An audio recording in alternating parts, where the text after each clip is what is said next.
तो दोस्तों क्या हाल चाल है। आइए बात करते हैं आज के मुख्य समाचार। देश भर की तमाम बड़ी खबरों पर नजर डालते हैं। 5 मिनट मुख्य 25 ब्रेकिंग न्यूज देखते हैं दोस्तों। भारत माता की। बिहार सरकार का लक्ष्य साफ है। बिहार में जितने ज्यादा से ज्यादा उद्योग लगेंगे, रोजगार के उतने ही ज्यादा अवसर मिलेंगे। दरअसल बिहार सरकार अगले 5 सालों में 1 करोड़ रोजगार और सरकारी नौकरी देने की लक्ष्य को लेकर चल रही है। ऐसे में यह जरूरी है कि बिहार में रोजगार का अवसर और नया उद्योग शुरू किए जाएं। ऐसे में यदि आप भी निवेश के बारे में सोच रहे हैं तो ये 5 साल आपके लिए काफी अहम होने वाले हैं।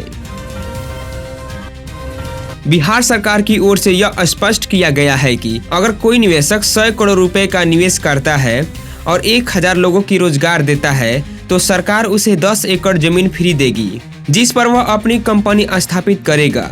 बड़े उद्योग समूहों के लिए सरकार ने और बड़ा ऑफर दिया है। यदि कोई कंपनी 1000 करोड़ रुपए का निवेश करती है तो उसे और बड़ी जमीन दी जाएंगी। ऐसे इन्वेस्टर को 25 एकड़ जमीन मुफ्त दी जाएंगे।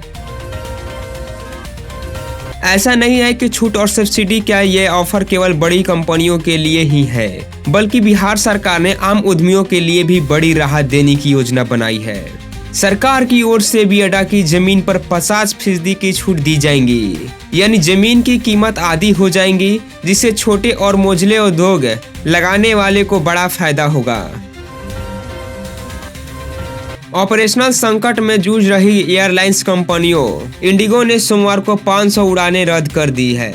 मंत्रालय ने बताया कि एयरलाइंस ने यात्रियों के कुल 9000 बैग में से 4500 बैग उन्हें वापस कर दिए हैं और बाकी बैग भी अगले 36 घंटों में यात्रियों को सौंप दिए जाएंगे। मंत्रालय ने बताया कि सोमवार को इंडिगो ने 138 में से 137 गतिविधियों के लिए 1802 उड़ानें की संचालित करने की योजना बनाई है।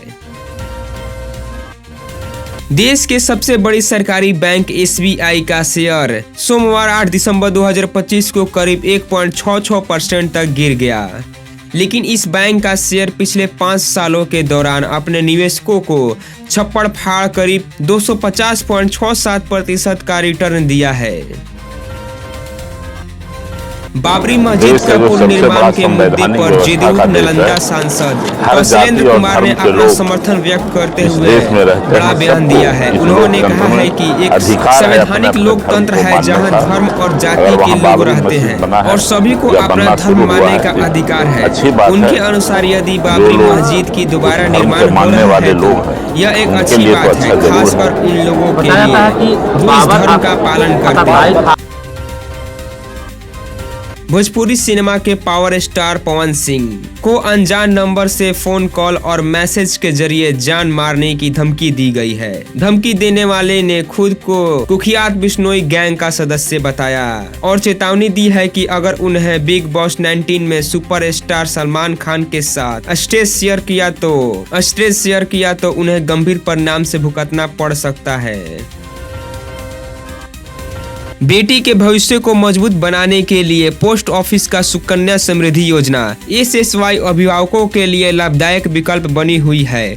हर महीने 12,000 रुपए जमा करने पर 21 साल में 66 लाख रुपए तक की सुरक्षा फंड तैयार किया जा सकता है। वैश्विक रिपोर्ट के अनुसार दुनिया के 40 सबसे प्रदूषित शहरों में भारत के शहरों का दबदबा है, जो एक लगातार बना हुआ चिंताजनक रुझान है। विशेषज्ञ चेतावनी देते हैं कि प्रदूषित हवा में मौजूद सूक्ष्म कण धीमे जहर की तरह स्वास्थ्य को नुकसान पहुंचा रहे हैं। यह संकट सिर्फ सरकारी नीति की नहीं, बल्कि हमारे जीवन शैली और प्रकृति के प्रति उदासीनता का भी सवाल है। एक अच्छे भविष्य के लिए तत्काल सामूहिक चेतना और कार्रवाई की आवश्यकता है। रूस में अमेरिका की नई राष्ट्रीय सुरक्षा रणनीति पर सकारात्मक प्रतिक्रिया दिया है। रूस ने अमेरिका की नई राष्ट्रीय सुरक्षा रणनीति पर सकारात्मक प्रतिक्रिया दी है। उनका कहना है कि यह दुनिया को रूसी नजरिए से देखने वाले नीति की ही तायीद करता है। इसमें रूस के खतरे के रूप में वर्गीकृत नहीं किया गया है, साथ ही नाटो के विस्तार को भी सीमित करने की बात कही गई है। बिहार मौसम सेवा केंद्र ने ताजा पूर्व अनुमान में बताया है कि राज्य में धीरे धीरे ठंड का असर और बढ़ेगा। अगले कुछ दिनों तक बिहार के अधिकतर जिलों में शुष्क यानी सूखा मौसम बने रहने की संभावना है। लगभग 30 किलोमीटर प्रति घंटे की रफ्तार से पछुआ हवा चलने की भी उम्मीद है। इससे ठंड का असर और बढ़ सकता है।